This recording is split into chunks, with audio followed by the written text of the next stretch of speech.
Hey, it's Debbie, and I am going to talk today to Dr. Mikki about fueling for training and racing at various intensities. So we talk about the 5 zones. We got zone 1, zone 2 is more slow, not slow, but long distance, long sustained distance. Zone 3, more of our tempo. Zone 4, more of our hip training, speed work. And zone 5, more our short, intense intervals. And zone 1 would be a recovery in between those intervals. So we're going to talk about fueling strategies. S Fuels has a new lineup of their fueling that I was really curious about, looking at the different intensities, what fuel source you are using, and how you can use real nutrition to fuel in and around those workouts. When should you add in? So how to train. Do you need fuel? Should you fast? Women versus men, endurance training versus heavy lifting versus sprint interval training, HIIT training, all that I want to dive into. So aerobic, long, slow distance, long sustained distance, hate to say slow, but long sustained distance. Zone 2, tempo, high intensity intervals, more zone 3 and 4. Fat oxidation, how do we improve that? Do we add in caffeine? So I wanted to dive into the science behind S Fuels, as well as understanding right fuel, right time. And as I do metabolic testing, figuring what that is. So let's bring on Dr. Mikki and learn more. You can see. All right, finally, I'm talking to Dr. Mikki. She is the nutrition guru, and she's going to help us figure out how best to fuel based on various intensities, type of workout, duration. And as I do metabolic testing and been in the endurance athlete world for, what year is it, 24? So 25 years. I think it's really a great conversation. So Mikki, thanks for coming on and making the time for me today to dive into our favorite topics. Debbie, thank you so much for having me. I am really honored to be chatting to you today. Like, you are such a wealth of information yourself with everything that you do. And I've also followed you and your work for years. So it's nice. And we've been meaning to do something like this for a few years. And I'm so pleased that we've finally got it together. You mentioned Paul Larson. That was 2019 when I organized the Fat Adapted Athlete at Ironman Hawaii. That's right. And do you know what, Debbie, because I go to Hawaii most years to go to the sports medicine conference. Oh, that's right. Always in the hope that there'll be some conversation around the topics that you and I are passionate about, fueling the athlete, but also the healthy athlete, performing at their best in the best possible way. But I guess it is sponsored by Gatorade. So it was really lovely to go along in 2019 to your event and just hear some like minds on this topic. Yeah, so we've been working at it a long time and still trying to get the message out there. If you are an endurance athlete, the preferred fuel source should be fat and not needing as many carbohydrates as we hear out there. But it's not that carbs are bad. We keep talking about strategic carbohydrate and nutrient timing and eating real food, right? So let's talk a little bit about you and what your passion is, and what do you feel like your purpose is here in our industry? Yeah, lovely, Debbie. Well, it's funny you sort of did a little year check on how long you've been working in the endurance space and an endurance athlete yourself. And we're sort of along the same trajectory, if you like. So I've been a clinician for about 25 years and have been an endurance athlete for probably as long, began running as a teenager. And then had, a few blips along the way in my early 20s, but really sort of solidified this love of endurance sport and helping endurance athletes. What I think is super interesting actually in my studies, so I studied at University of Otago, I did a science degree and then did my master's in nutrition, and then went on to do a PhD, was my colleagues and I would go to nutrition conferences, and there would be people presenting on sports nutrition, and they would bring up these sports nutrition recommendations of what we should be telling our athletes that they need to be consuming if they're exercising, for example, 2 hours or more a day. Those kind of recommendations, those quite conventional ones. And it almost felt like a dirty secret amongst all of us who were in fact working with clients, that we would sit there and go, but we like secretly would be like, oh my God, if I told my endurance athletes to eat that, they would gain so much weight. Like they really would. And there'd just be no room in their diet for all of the other super important nutrients, the ones that we know are so important for physiology and fat oxidation and reducing inflammation and those kind of things. And I think it's really telling as well that if you look at the habitual diet of an athlete, their carbohydrate requirement, the top of the top, is around 5 or 6 grams per kg per day is what they actually take in, despite the fact they might be recommended, 8 to 10 grams per kg body weight. Of course, you will have those athletes. You'll absolutely have there are those elite, genetic, amazing athletes that we love that really are quite different to the rest of us, I think. And so I'm really passionate, I guess, to sort of get back to your question, is to help athletes be the best they can be, which encompasses being as healthy as they can be as well. I think you and I are very similar to that. Yeah, and I always add healthy from the inside out, because we talk about gut Yes. health and why there's glutamine and S fuels products we can get into, but Yes. just how important eating the right foods to be healthy. And as an athlete, we are fit and active, but we're not always healthy inside, as the microbiome and leaky gut issues and all of that. So that's what I've been trying to get across. Like, just because you're exercising all this and training for Yes. Ironmans or whatever sport you're doing doesn't mean you're actually invincible and healthy. No, I agree. And I do come across, I mean, there are a number of, I guess, different sort of avatars or phenotypes, but you absolutely get those athletes who are very lean and their body fat or body composition isn't necessarily a concern for them. So in their mind, they can eat what they like and quote unquote get away with it. And then of course you've got the another phenotype which might fuel the way that they're told to fuel, but actually really struggle with weight gain. And despite the fact that they might even be eating less calories than what you would expect, given how many they're expending, they still struggle to maintain a good body composition. And both of these avatars, I feel, are problematic, because the very lean individual is, as you say, they might look lean, but on the inside, the oxidation and damage might not be catching up with them yet. But in years down the track, I think that, we know that can be a concern, particularly in middle-aged athletes with regards to blood sugar management. You mentioned gut-related issues. But then the other individual, they really struggle to sort of fuel appropriately and feel good whilst they're training. So of course there are other phenotypes that do endurance training, but these are, two really common ones that I see. I think I got into this so many years ago because of observing myself and other athletes, how we're doing all this high volume training and people are still fat. Yeah.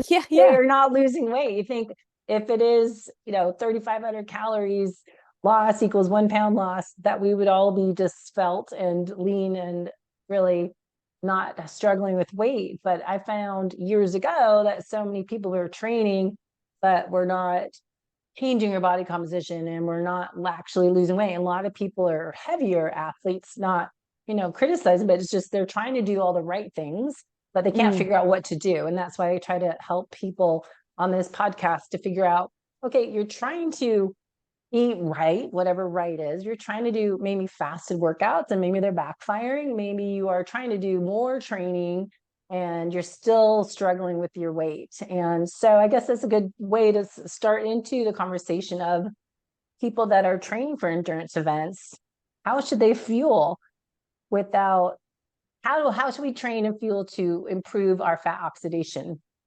Yeah, such a great question, Debbie. And I really loved the research that came out a couple of years ago from Jeff Rothschild, and who looked at the impact that different foods had on your ability to burn fat as a fuel source as an athlete. And it is really important for the endurance-based athlete to be able to burn fat. And I know that you and I will know, and I'm sure your listeners know as well, is that the people that really succeed in these endurance events aren't the ones that speed up towards the end of the race necessarily, but they just are able to maintain their pace and not slow down. And they have few gastric issues, which of course is a big concern with the endurance-based population as well. So being able to utilize your body's own fuel stores, when even the leanest athlete might have enough to run, you know, I don't know, 4 or 5 back-to-back marathons is often the figure thrown around.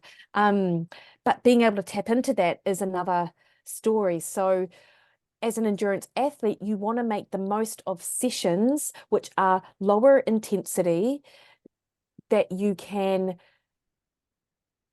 go for an extended period of time and upregulate those enzymes that allow you to burn fat, because these are really important endurance adaptations. Whereas if you are an athlete who is really new to this, or new to this way of thinking, and you're always going in with glucose on board, then you miss that opportunity to upregulate AMPK enzymes and other enzymes that are important for endurance performance. So for longer, slower training in that sort of zone 2 or even zone 3, starting with a protein fat load, it doesn't have to be like huge amounts of calories, but starting with protein and fat will allow for that adaptation to occur, or that process to occur throughout training. So that is one of the first things which I like to chat to athletes about. And it isn't necessarily always, it's not fasted training either. I think there's a place for fasted training, absolutely.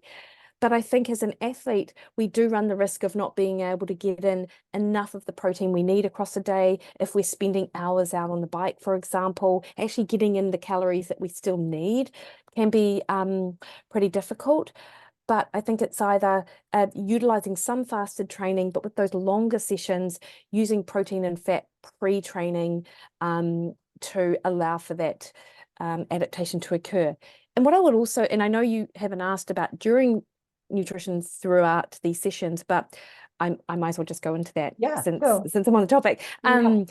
Is what I generally recommend that people do is sort of go on water and electrolytes as required for the first sort of 60 to 120 minutes, depending on the athlete, and then take on board fuel as their caloric requirements sort of dictate. So because I think there is a danger that people hear something like they shouldn't have carbohydrate, and then they go out and do subsequent, 5 hours of fasted training sessions every weekend, and then wonder why they're unable to recover, or in those kind of things. Yeah. So let me back up, just in case people don't know what definition of fat oxidation, what would you say that is? How to explain that? Yeah. So you have more than just 2 fuel sources, but your primary fuel sources are glucose from carbohydrate and fat from your ability to sort of burn fatty acids. And typically speaking, we burn predominantly more fat, or we should, at a lower intensity. So and even if you think about us walking around, not really doing much, we should really be utilizing more sort of fat as a fuel source to sort of fuel our everyday sort of activity. And then as intensity increases, our ability to burn fat or our body requires more. It's easier for our body to burn carbohydrate, if you like. So if you're thinking about a training session where you start out at lower intensity, ideally your body would be burning more fat. Then as the intensity increases, your body sort of switches fuel sources. No, that's not true. Your body prefers to burn more carbohydrate at that higher given intensity. This is what we understood was sort of fuel oxidation or fuel substrate sort of usage, if you like. And that's what I learned when I did my phys ed degree.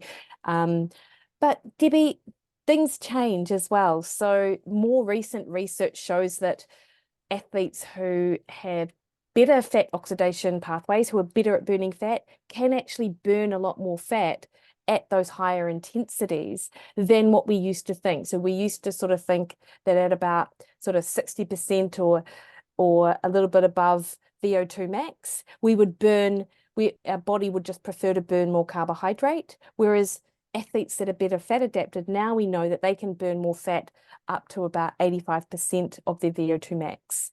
But we are burning, just to clarify, we are burning both fat and carbohydrate sort of all of the time. So it's not like we switch between the two. Like, that's not how the body works. They're just sort of there in the background. Yeah, so let me just share, because I think that's a good point.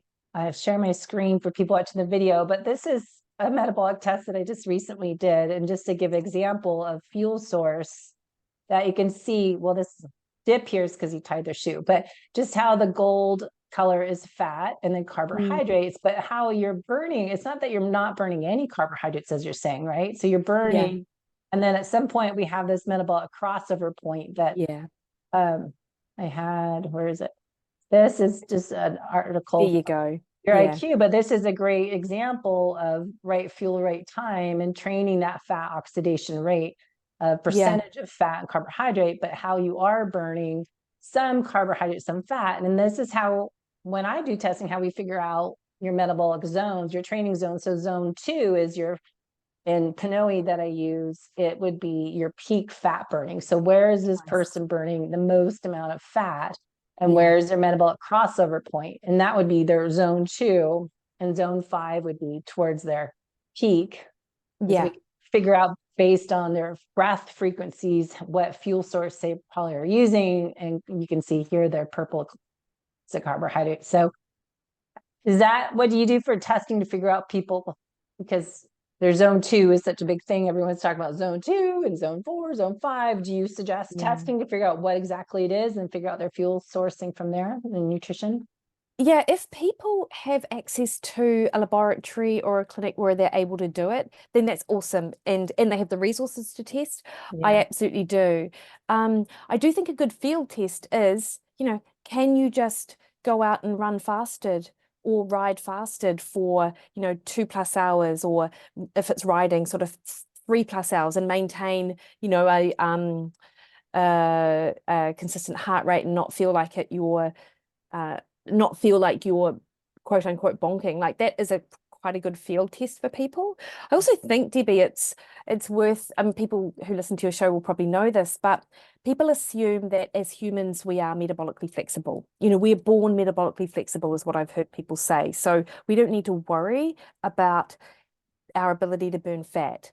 The thing is that this ignores the inputs. And so when you're in an environment where if you are running predominantly on carbohydrate, you have a higher carbohydrate diet, you don't have enough habitual fat in your diet, which is a sort of precursor to being a good fat burner, is having sort of dietary fat.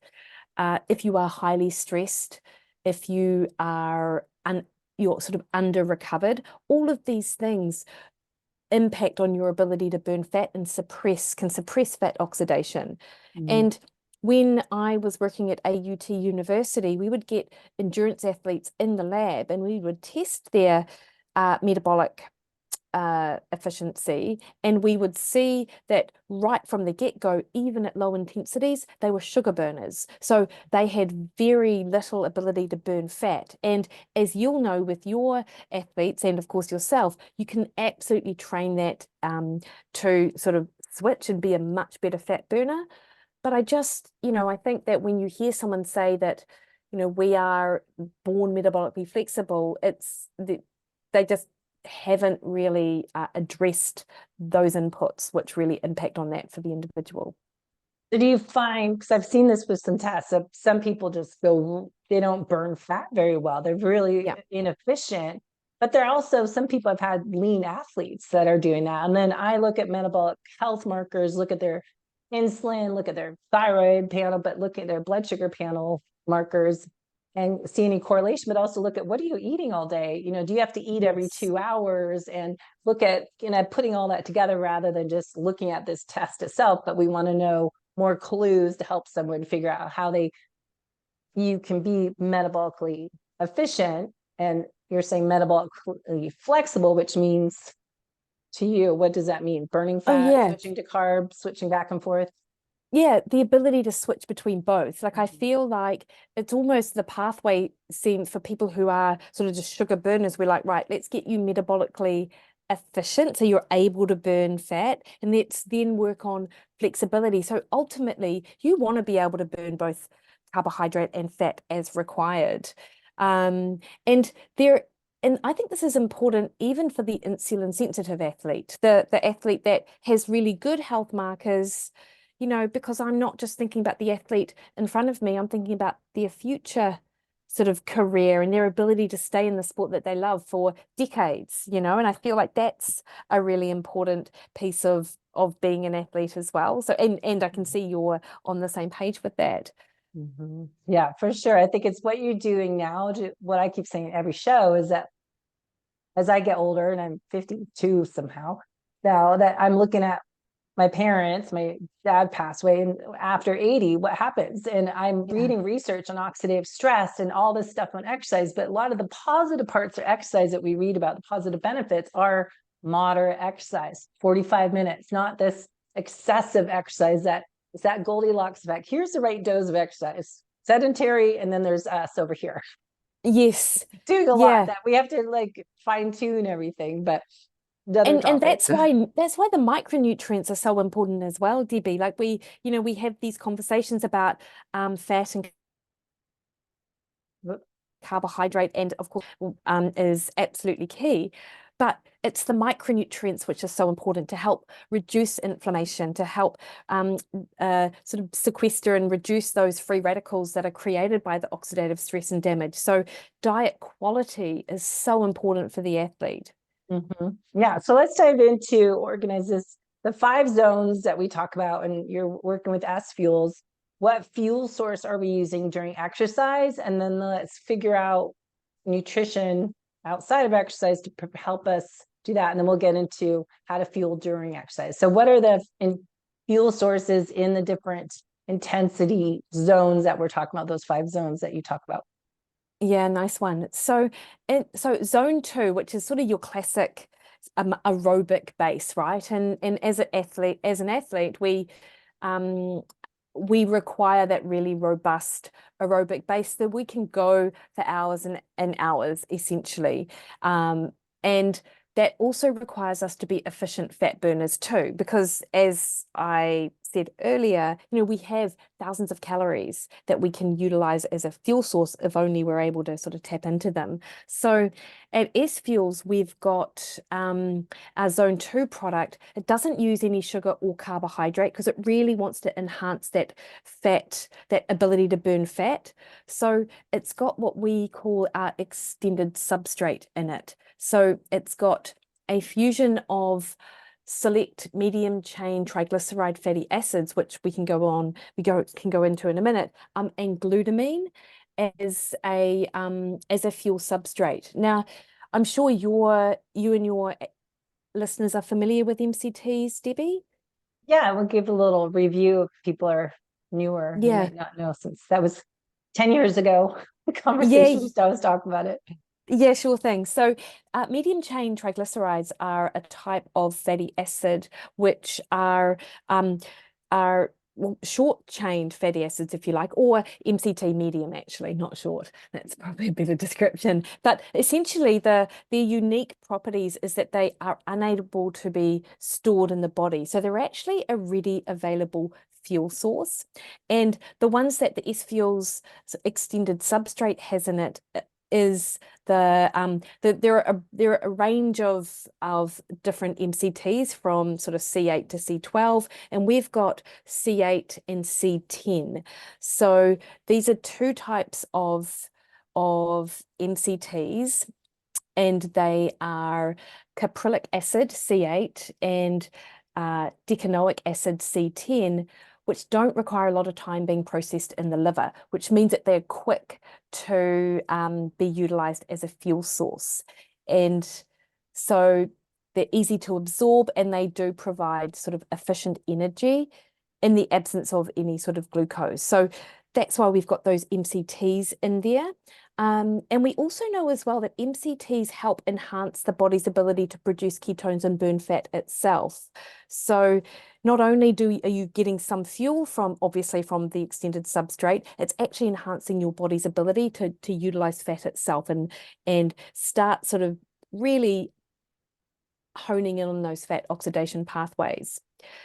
Mhm. And we also have glutamate in there, glutamine in there as well. And you mentioned glutamine earlier as an amino acid that has long been used related to gut health, and particularly in the more natural medicine area, like naturopaths often recommend it as an amino acid to consume when you have gut-related issues. So glutamine, the gut's really greedy for glutamine, and we know that it helps sort of build that robust gut barrier. So it just helps reduce, or preclinical trials will suggest that it can help reduce gut-related distress and just help enhance that gut barrier. So it's pretty, it's emerging research for sure, but we're pretty excited to have it in that zone 2, not only the zone 2 product, but as, you know, the major component of our extended substrate.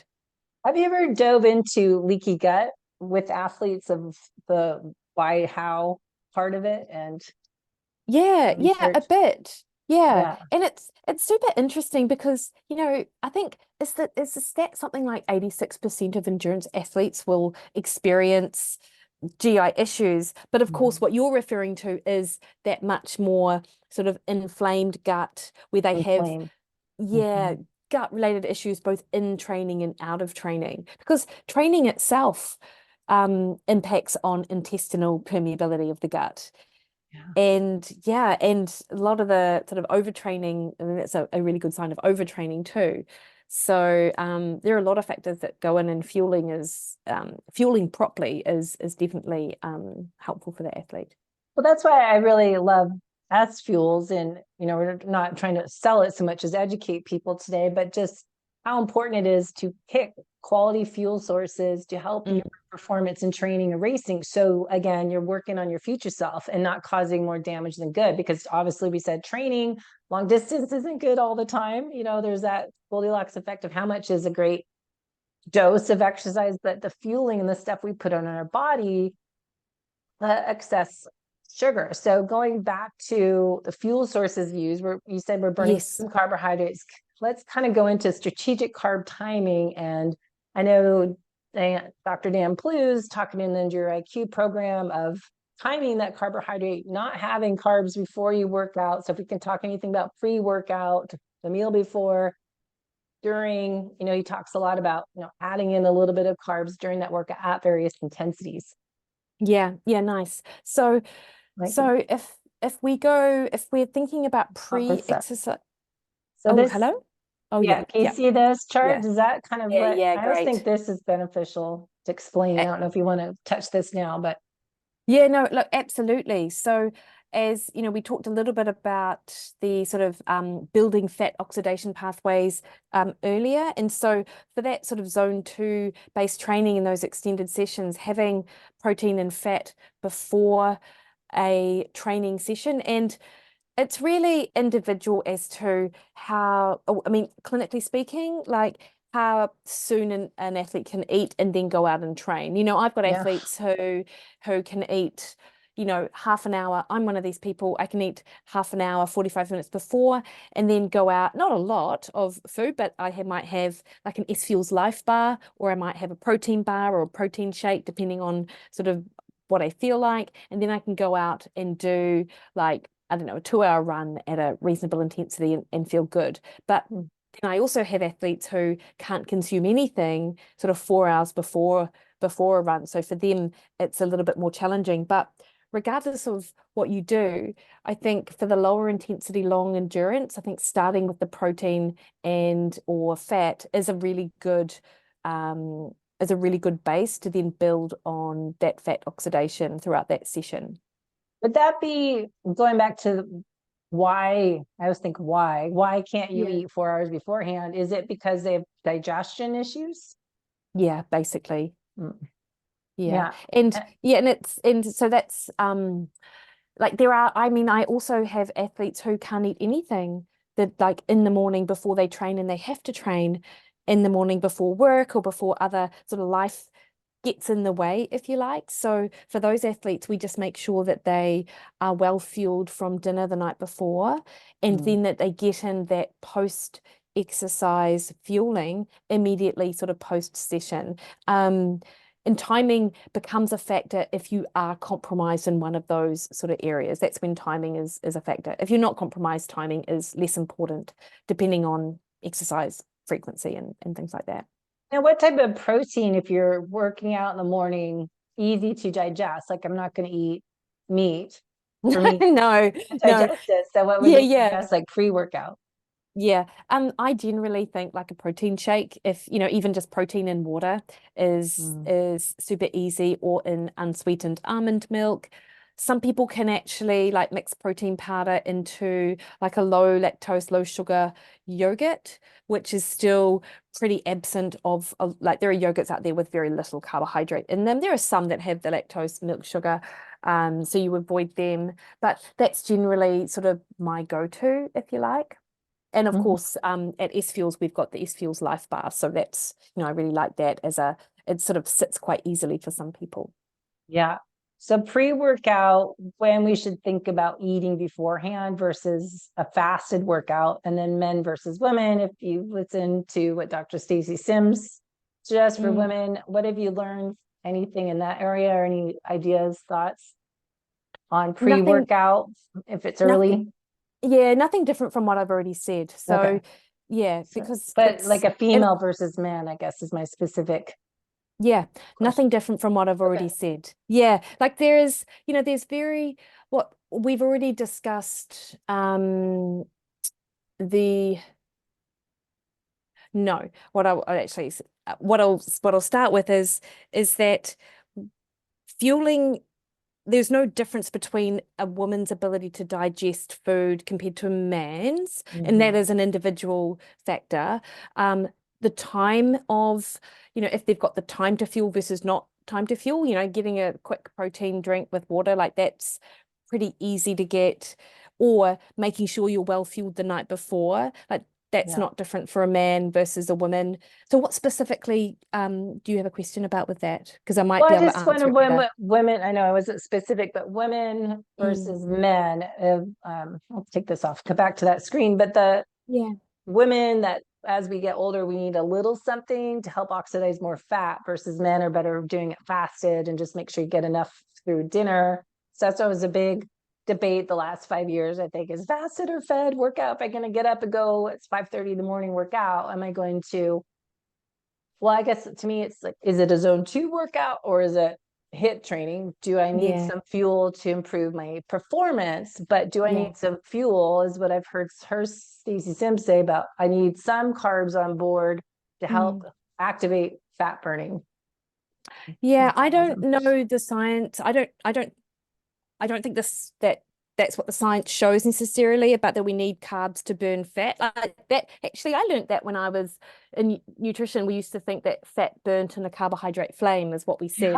That's right. Yeah, but I don't think that's necessarily the case. I think what I said probably covers it, like with regards to having something small beforehand. And so I think the important thing for females, or for anyone, but particularly females, is just it's the low energy availability. And I think that's where the conversation sort of needs to be, is we need to make sure all your nutrient bases are covered and you're getting enough fuel across the day. And so you can still get that if, let's say, you, Debbie, had terrible stomach issues, there's no way that you could eat anything before a training session, then we would make sure that you were really good at sort of post-workout and then getting in those calories through the day. And I think probably what Stacey often sees is women who start fasted and then go for extended periods without eating, because I see that too all of the time. But I do, but keep going. I just, like, women have now become scared of sort of doing anything that might spike cortisol. But if I see the research on cortisol, men have higher cortisol than women in the morning too. So, there's just a whole bunch of, I think it can be simple. It doesn't have to be sort of particular, is what the research is also shown. Yeah, and that's what just reinforces that we can't just have one size fits all approach. We need personalized coaching, that we can't just say everyone fuel this way, that we need to work with a person. This person can't eat 4 hours before. This person can't eat. I mean, that's why we always N equals 1 that we always go back to. It depends because you are Yes. unique. Yes. And What I'll you need. also say, like when we were talking and we were talking through zone 2 sort of exercises, which is what we were discussing, and then you mentioned higher intensity training, Yeah. 100% that's an opportunity for strategic carbohydrate. Yeah. That's when you get in your 30 grams of carbohydrate 30 to 60 minutes before training. So whenever you're going into a highly glycolytic session, performance is the sort of factor that you're most concerned with, then we get in some carbohydrate there for sure. So that's that right fuel, right time approach. So that's a good transition. I know I'm going all over, so people are No, gonna, it's fine. but the zone 2, we talked about that. So here's example of zone 2 fueling. So Yeah. we'll get back on track. So zone 2, we're talking about long sustained distance. That's where you're burning more fat. Should we eat if we're going 2 hours or more? How much should you eat? So we can go back to the person, if we're personalizing someone's coaching program, say, hey, this is your endurance. You are in zone 2. 1 hour before, try experimenting the right dose for you, proteins and healthy fats. Yeah. Doing fat burning, your high fat oxidation, hopefully, if not, you're fueling that way. Yeah. Right. And then you don't need, so there's not carbs in this formula. Yeah. And then how long should we go? I think you should listen to your body and use your own intuition when you should add in calories, if you're going, say, 1.5 hours or longer, or 2 hours, when that's why you add this in. Yeah, I think sort of, again, listen to your body, and if there are athletes that are new to this, they'll probably require fuel earlier than athletes who are really well fat adapted. But I think, 2 hours plus, then getting in either some, depending on what the session looks like, protein and fat-based fuel, or if they are practicing sort of race nutrition tactics, then maybe they're bringing in some carbohydrate at that sort of later part as well. So it's quite individual as to what the athlete does. But I think calories aren't, this is the thing, like when we talk about fat adaptation, it's not about no calories, which obviously zone 2, I mean, there's obviously calories in zone 2, but it's just about getting the right kind of calories. And so I like putting in either some S Fuels Life Bar, that's quite a good one, particularly if you feel hungry, or moving into some of the zone 4 product and having some carbohydrate on board too. Okay, so the S Fuels new, I just want to do a show on this because I think it's so fascinating. Brilliant is a better word. Zone 2 training, how I'm doing a zone 2 training, I'm staying in that fat oxidation, so we can go, okay, test it. I know these training zones, I burn the most fat, so that's where I'm doing my training. Go back to how I should fuel for that. If I'm doing a 2, 3, 4 hour bike ride, I'm going to drink this. How much electrolytes? Do we need to add more in there? Yeah, I think this is really individual as well, to be honest. And there are people who are sodium deniers, and then those sodium deniers would call us fiction. With that, what we're talking in fiction when we're talking about sodium. I think it's really quite individual. There are athletes who do not require additional electrolytes over and above what they might find in S Fuels Zone 2. But then there are athletes that might require a bit more. So understanding your own electrolyte requirements, I think, is important to get in the right amount. I mean, that does have quite good amounts of sodium compared to, say, your average sports drink, if you like. There's 240 milligrams. Trying to read it. In that product, which is pretty decent, really. But some people prefer more, and even if it's just, it allows them to it makes them, it doesn't upset their gut, then that's fine. And that's actually the major way to understand if you're getting in enough sodium or too much sodium, is if you start having some GI issues, then that's when you want to back off a little bit. Okay. So would you have cramping if you have too much sodium, or are you just going to be covered in salt if you have too much? How do you know? No, actually, it's a great question, actually. And I spoke to someone about sodium a few weeks ago on my podcast, and having a lot of, because I used to think that when you sweated out a lot of sodium, it just meant your body was excreting what you didn't need, which in fact isn't correct. I think cramping might be this is where the literature doesn't agree with me, but clinically speaking, what I see in athletes is if you're cramping, I think you need more sodium, actually. You will go to the literature and it will not tell you that. The literature will tell you it's an electrical issue in the muscle, that it could well be, and it could well be that your training intensity or your racing intensity is well higher than what you're used to. That's another really good sign of a really good reason for cramping. But I also know that athletes can resolve cramps if they push their sodium higher than even what the literature would say. And that's just a limitation of science, actually, Debbie. That's understanding the science, but also working with the individual in front of you. Yeah, exactly. That's what I have a hard time with the research, because it's just, we're not all the same. So let's just figure it out for ourselves. So, yes. okay, so now we're going to add in some race pace, or we're going to do race, or I'm going to do more HIIT training, because I need, as I age as a female, especially less zone 2, I need more intervals. So I've done zone 2 forever. That's fine. I'm getting slower. I want to burn more calories. I want more speed and power. So I'm trying to do more fuel.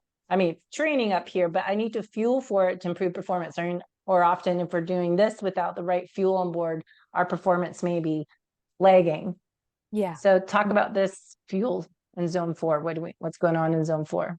Yeah, amazing. So zone 4 has a formulation of using both the S-Fuels extended substrate, which we talked about before, but it also has something called cluster dextrin and maltodextrin as well. So cluster dextrin, your listeners may be familiar with the idea of dextrin. It's a highly branched cyclic dextrin. So it's a type of carbohydrate supplement which is derived from cornstarch, and it provides a fast but sustained release of energy. So it's rapidly absorbed in the stomach, but then it's gradually released into the bloodstream, almost like sort of not quite drip feeding glucose, but what we want to do with the higher intensity exercise is we want to maintain the glucose level in the bloodstream to use as a fuel source. So something like the cluster dextrin allows that to occur because it's rapidly absorbed, but then it's gradually sort of released into the bloodstream. So, and the idea with anything like the highly branched cyclic dextrin is to reduce the GI discomfort that can occur if you're just doing sort of a HIIT sort of bolus of 30 grams of carbohydrate that's just rapidly sort of being dumped into your system. So question on that, cornstarch, what if you're celiac? Have you done any research if it's cross-reactive with gluten, having that corn? I haven't personally done that research, but that's definitely something to consider if you have an allergy to corn, or if you have any cross-reactivity, then that is a consideration for sure. Yeah, because I was doing research, because I do have a couple athletes that are celiac, and then I do functional lab testing in the wheat zoomer, and everyone's reactive to wheat. So I'm always curious, like, okay, what type, because I was looking this up the other day, that maltodextrin is a part of summit or wheat, but you can get different forms of maltodextrin where it's coming from, if it's corn or tapioca or other sources. So I'm always looking at as reactive to wheat, would this cause issues? Well, I wouldn't know, to be honest. I can't answer that. Sorry, Debbie, I haven't done the research on that one. I was wondering. So this is when you're burning. So let me go back to my metabolic test. So this is a good example of when we get that metabolic crossover point. So you're green, or sorry, this is blue. They're about here, they're going to burn more. This is carbohydrates, this is fats going down. So this is where we start to see where the zone 3 for this person would be, zone 4 up here, zone 5 up here. So for someone doing a higher intensity, maybe they're doing a 20-minute piece or a 10-minute piece, that they're staying up here, come back down to their zone 1, come back up. This would be something that would be a good fuel source to add in that workout. Yeah, I think so. Absolutely. Anything that's going to really get you into those higher zones of work and it becomes more glycolytic, something like this, I think is great. Yeah, because I think, well, that's why I'm a big believer. If you can test, find someone locally that can test you, because a lot of people don't have a clue, unless we always did Maffetone 180 minus your age. Mm, Where are you burning most of the fat? Because I test a lot of people that are not really athletes, just trying to be healthy, metabolically healthy, I think is a good point to do these tests. But what is your zone two? mm, Is could be people think they're in zone two, but they're still burning primarily carbohydrates, not improving their fat. So yeah. to improve their fat oxidation, would you, going back, rewinding here, if they're zone two, you're talking about improving their fat oxidation, improve this Mm. fat burn. How would they do that for fueling here and staying more in their zone two? Or would you work on nutrition? How do you, if someone doesn't burn fat well? Yeah, both of those things actually, Debbie. So I definitely think that working on your fat, so if you're coming up to like 6 key weeks before your next race, that's not the time necessarily to work on your fat oxidation. So best time to work on it would be during your base phase, or maybe if you have an off season, like that's when you work on your fat oxidation, because you want to train the way that Maffetone sort of talked about, and it's nice. I am with you on sort of Phil Maffetone's work. I think it's great. Where you don't want to stress the body or put your body in a position where it is just needing or requiring that carbohydrate. So being able to stay in zone two and do a lot of this low intensity training, in addition to making those diet changes. And there are a few ways to become better at burning fat. Like you can do what Dan Clues talks about in that cold keto phase. Mm-hmm. So he has, he has his people who go through his course, he recommends doing sort of 3 weeks of strict keto, and then sort of finding that sweet spot of carbohydrate. Whereas what I tend to do with my athletes is I do that with some people, absolutely, but others, we are just strategic about when we have that carbohydrate. So we certainly go lower carb, but we put the carbohydrate in post-training to help with recovery. But we, of course, avoid the carbohydrate before training, to improve their ability to burn fat through the pathways that we've already discussed today. And there are those the 4 sort of strategies that help enhance fat oxidation is just being low carb in general. It's also the double training days. So you do like a hard training session, and then you do a light training session later on in the day, and you don't put any carbohydrate in between those sessions. So you're in that carbohydrate depleted state, which is what's required to help you become better at burning fat. You can also do a harder session in the afternoon and then have a low carbohydrate dinner, then go to bed and get up and do some either fasted training, like an easy fasted session, because it's always recommended to be an easy session, or put some protein and fat in before training, as we've already discussed. So there's that sort of sleep low approach as well. So there are quite a few different ways to sort of build that fat oxidation, but it primarily comes through sort of lower intensity training where possible, and of course the strategic use of carbohydrate if you're using it in a sort of a more lower carb diet.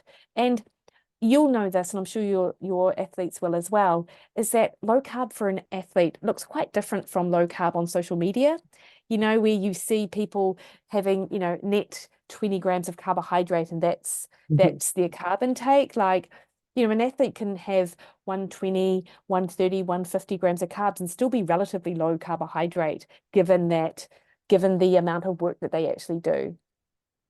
So with the carb, I want to get to the zone 4 training.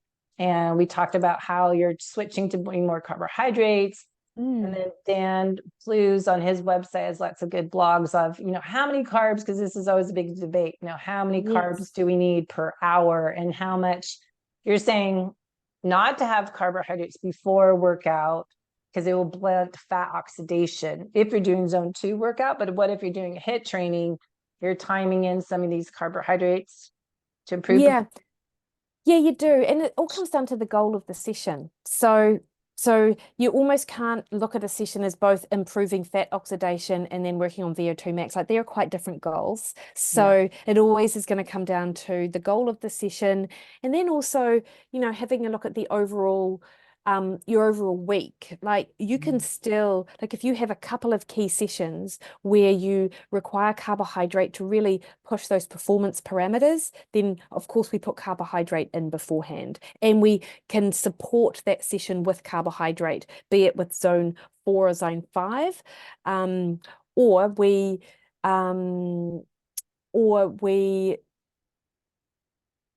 have carbohydrate before the session. But across the course of a week, you'll still be doing several hours of training likely in the zones that allow you to work on fat oxidation as well. So you can do both, but I think the athlete probably, and the coach will be clear, but the athlete needs to be clear about what the goal of the session is as they're going in, so they make good decisions around their fueling.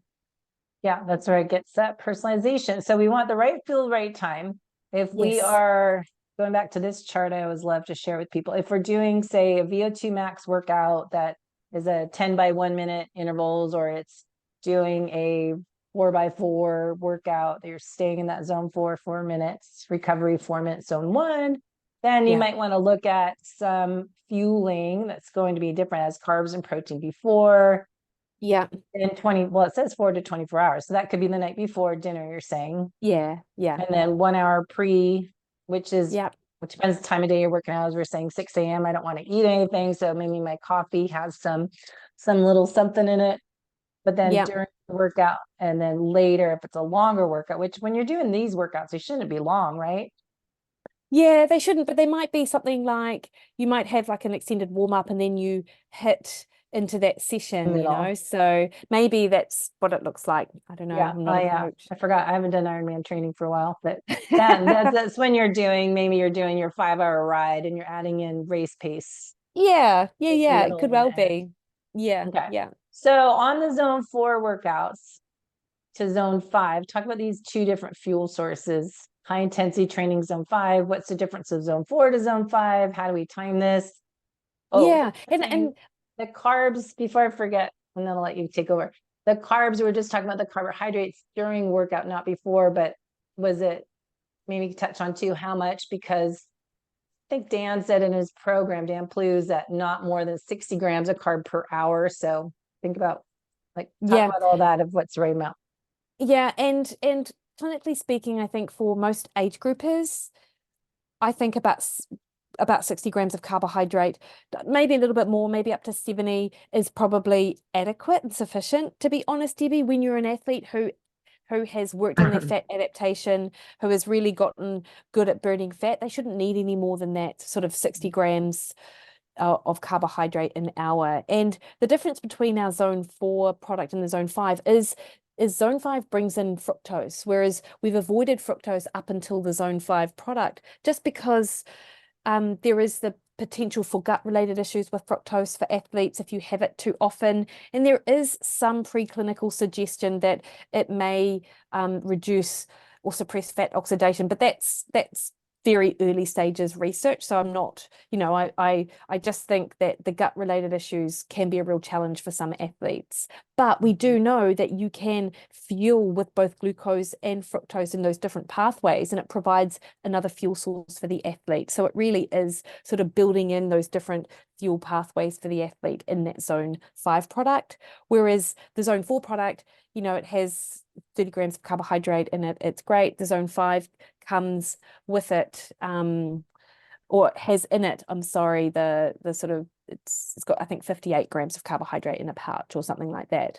Also, is this a liquid powder, this one, or gel? The zone 4? It is. That's a powder, I believe. Okay. And then this is a gel that you would have. Yeah. So it's 1 pouch is 300 calories, and then and so it's not only got grams. those carbohydrates in it, it's also got our extended substrate too. So it's got the MCT and it's got the glutamine as well. So this would be maltodextrin fructose ratio, 300 calories per serve. I always think, is that New Zealand? I always laugh at Leighton. I always hear the per serve. That's a New Zealand. Oh, is it? Is it? Not serving. Funny. I don't know. I always only hear it from you guys, New Zealand people. Per serve. I love it. Per serve in the palm of your hand. So 5 just for fuel, substrate, help carbs, fat, and amino acid. Yeah, and you know, it might come down to the preference of the athlete and what they like taking on board as well. So if you're going back to our race strategy, so if we're doing a tempo workout, we might use which fuel versus, like, these would all be kind of the same versus VO2 max, and then race day. Talk about what Yeah, other strategy. you might move into using zone 4 or 5 when it comes to sort of race specific training, you know, because as athletes we need to fuel, we need to practice our fueling strategy for race day. So I get my athletes to potentially once every 3 or 4 weeks, depending on how far out their races, we choose key sessions in the weekend where they just go through and do a practice run of the nutrition that they're going to use for their race day. And that's when we'll bring in zone 4, zone 5, and get them using that at the same interval that they would for their actual race, which will be for those athletes anywhere between sort of 30 to 60 grams of carbohydrate an hour. And sort of the in between times though, we'll typically use sort of zone 4 for those sort of VO2 max sessions and those anaerobic sort of capacity sessions as well, where you need that sort of quick fire sort of carbohydrate. So going back to, you just to summarize, during later stages of training, this column here. So Yeah. Yeah, that's when you'd bring in the carbohydrates, zone 4 or the zone 5. that's so what is a dose of carbohydrates? Does that change per Yeah. intensity? It's a good question, and it's quite individual. Like Yeah. because you know that you can get like quite good performance outcomes based on just even carb rinsing alone, you know, where you just where Mouth. your mouth, yeah, you sort of have a small amount of carbohydrate and it elicits a response in the brain that allows you to push harder. So generally speaking, and like I would go for sort of 30 to 40 grams of carbohydrate for most athletes in those key performance sessions. But then, of course, as I said, when it comes to practicing race nutrition, I'm going to get them having the full amount that they might expect to have on race day, which might be about that 60 grams of carbohydrate an hour. And then explain a little bit why we're not having that beforehand. Just, I don't know if that's really insulin and the planting fat oxidation and the The what, carbohydrate, insulin that, the yeah, I carbohydrate think that beforehand, gets, sorry. yeah, just to summarize what we've been saying, Yeah. the timing of carbohydrate, the dose we were just talking about, but the timing, why you wait later stages of training. Yeah, nice. So depending on the goal of the session, for any session that's an extended one where you have the opportunity to work on your fat oxidation, that's what you want to do. So in order to do that, we delay putting carbohydrate in until about 90 to 2 hours within that session. And that also means that pre-session, we're going to be having protein and fat. However, if the goal of the session is anaerobic, it's highly glycolytic, and we're up in those higher zones of effort, then we need to fuel that appropriately. So the pre-session is going to be easily digested carbohydrate with a bit of protein maybe. So that might look like, you know, even a protein shake with some fruit or something in it. It might look like yogurt and fruit. I don't know, something like that. Whatever sits well with the athlete. Might be a piece of gluten-free toast and I don't know, a protein shake. And then we're going to fuel that session with carbohydrate from the get-go. And those sessions are typically shorter than those extended sessions where you have that opportunity to work on your fat oxidation. And as we discussed, it just comes down to everyone knowing what the goal of the session is and fueling that appropriately. Mm-hmm. So people can learn more on the videos you have on S Yeah. Fuels. And this is a PDF I got from the website, so everyone can grab hold. But I think it's really great presentation they always put together on S Fuels of, They you do know, if amazing. you're racing, let me scroll to the top here, using my finger. So this is a great PDF that I think explains it Yeah. visually. Keep watching the video, but zone 1 recovery, and zone 1's when you're doing these intervals up here. What I keep trying to stress, zone 1 is what you do in between the intervals. They're not Yeah. staying up there for an hour and a half, 2 hours. I'm doing whatever the workout is, a 2x20 or whatever, come back to zone 1, then go back up. So this is the revival is good for post workout. Yes, and I saying think like a what? really key thing with the Revival product is it's got beta hydroxybutyrate in it. So it's got a ketone in it, and not just one, but it's got ketones in it, which the most robust research really around ketones for athletes at this point in time is its ability to help with recovery. So not only is it a really quick digested whey powder, which obviously protein is super important when it comes to recovering the muscles post-exercise and repairing the micro tears in the muscles, but the ketones help reduce inflammation. So I love the Revival product for that, and that's my go-to for post-recovery for my athletes. And their bar, I like the bar because I like when I'm going for a long bike ride, say on a Saturday, I Yeah, need a bar about 2 hours into it. I find like yeah, need like this a quarter piece. I don't ever like a whole bar at once for myself, but yeah. I think that's a, so I'm always going for real food and reading the ingredients and having it Mm. clean and not filled with stuff. Yeah, no, I'm with you on that. And they're great to take out on trail runs and things like that as well, where you're out for a few hours and you need something in your stomach for sure.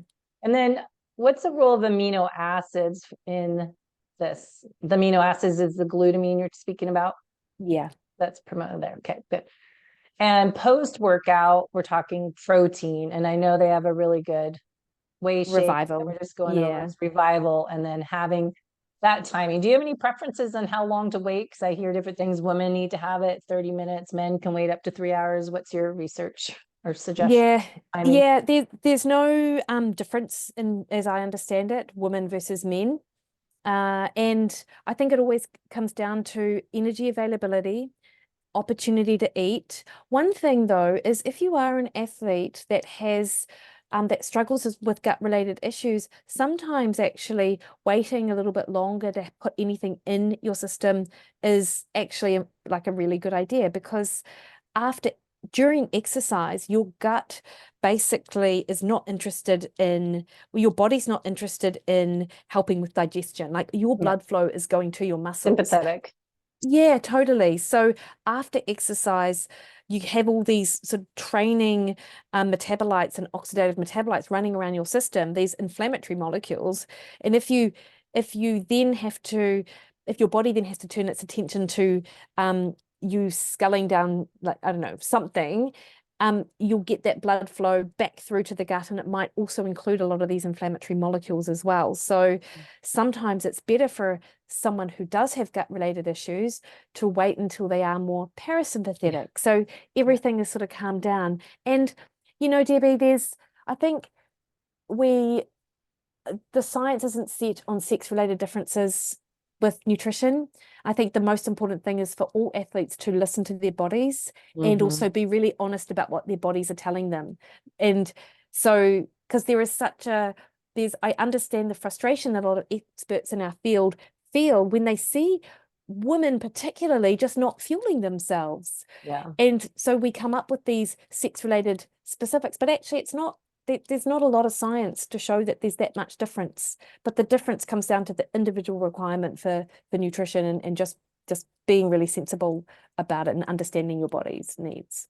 Well, that's why I think the intuition is important. Going through that, how to figure out your aerobic base, high intensity. I know I have clients that female that's trying to lose weight, so they start Yes. to not eat anything, and then they're doing 2 hours of tennis practice. For example, one client is doing high intensity anaerobic depleting workout, but we're trying to figure out what to eat, and then she wants to get her protein in, but then wants to Mm. fuel for this workout, but they're afraid of carbs because they hear carbs are all bad. But I'm like, you're doing anaerobic workout, and I always 100%. find it's just so different for everyone, but I'm always real food first to figure out what works for that person. It's so different. So, I agree. uh, And I'll say as well, like if you are an athlete and you are in a calorie deficit to lose weight, then you need to fuel around your workout. Like you need to actually nail that in as much as you can, because the time to reduce calories is not around your workout. You want to get the yeah, most from that workout.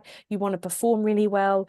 And then it's later in the day where you can think about putting that sort of calorie deficit into place. If you can absolutely do it, but you just have to be smart about it. Most people, when they're wanting to lose weight, they do just what you've talked about. They delay, delay, delay. yeah. And I think that's the low energy availability. We're not getting our protein in throughout the day for muscle protein synthesis and stimulate mTOR.